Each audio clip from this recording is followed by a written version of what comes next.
মই জেলগাঁও বাসিন্দাই হয় যাম আৰু মই ৰাম দাসৰ বন্ধু হয়। আৰু ২ নম্বৰ কথা, জিমি দাসৰতো ভাল খেলুৱৈ এজনী ছোৱালী, ভালকৈ খেলিছিলে।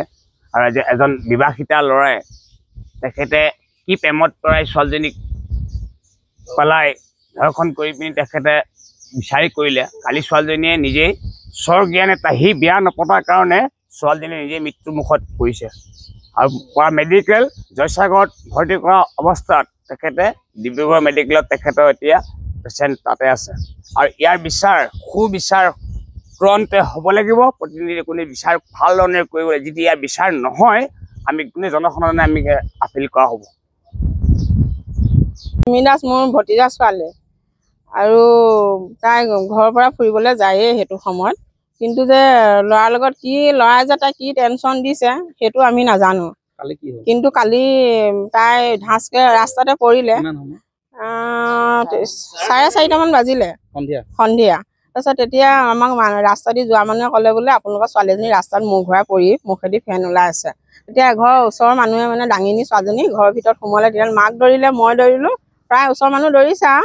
কিন্তু ছোৱালীজনীয়ে কৈছে যে মায়ে ল'ৰাটোৰ কাৰণে মই মৰিছোঁ, কাৰণ সি মোক নিনিয়াৰ কাৰণে মই আজি তাৰ কাৰণে মৰিলোঁ। আৰু 3টা নাম্বাৰ আছে, এখন বগা কাগজ, এটা ৰঙা কলমে লিখি থৈ গৈছে।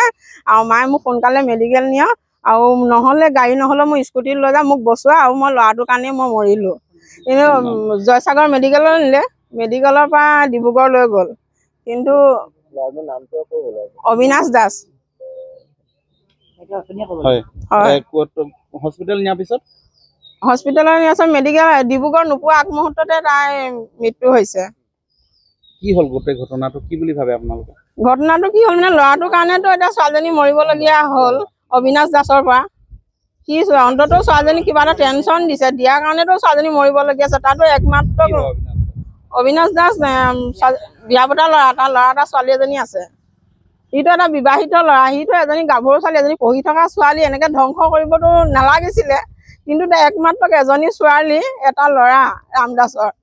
এনেকৈ ছোৱালীজনী মৃত্যু হ'ব বুলি আমি জীৱনটো ভবা নাছিলোঁ। কোনোদিন যে এনেকুৱা এটা হ'ব বুলি আমি কোনোদিন ভবা নাছিলোঁ, যে এজনী গাভৰু ছোৱালী ঘৰত যে এনেকৈ আমি পাম বুলি, বা ডিব্ৰুগড়ত যে এতিয়া পষ্টমৰ্টম কৰিছে বা ট্ৰিটমেণ্ট পোৱা নাই, কিবা পোৱা নাই, আমি এইখিনি ভবাই নাছিলোঁ।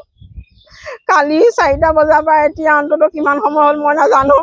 কিন্তু আমি ছোৱালীজনী যে ঘৰলৈ ঘূৰি আহিব যে ভালভাৱে, এইটোৱে ভাবি আছোঁ। কিন্তু এই ল'ৰাটো ন্যায় পাবই লাগিব, গাঁৱৰ ৰাইজে হওক, আৰু ছোৱালীজনী ন্যায় পাব লাগিব। সিহঁতৰ ঘৰত জ্বলাব লাগিব, কাৰণ এটা ল'ৰাৰ পৰা এজনী ছোৱালী, গাভৰু ছোৱালী মৰিছে, আৰু এটা বিবাহিত ল'ৰা, তাৰ ল'ৰা এটা ছোৱালীজনী আছে। ছোৱালীজনী কিয় আঘাত দিব, কেলে লৈ নগ'লে? ছোৱালীজনী লৈ যোৱাতে ছোৱালী কি থাকিবলৈ ঠাই নাই। কি ল'ৰাই 2জনী নানে, কি নোহোৱা কাম তাৰ কৰিছে, কি কাৰণে ছোৱালী মৰিবলৈ? আজি মোৰ ঘৰখনত মই কেনেকৈ থাকিম, বাপেক মাক কেনেকৈ থাকিব? ৰাম দাস আৰু অম্বিকা দাস।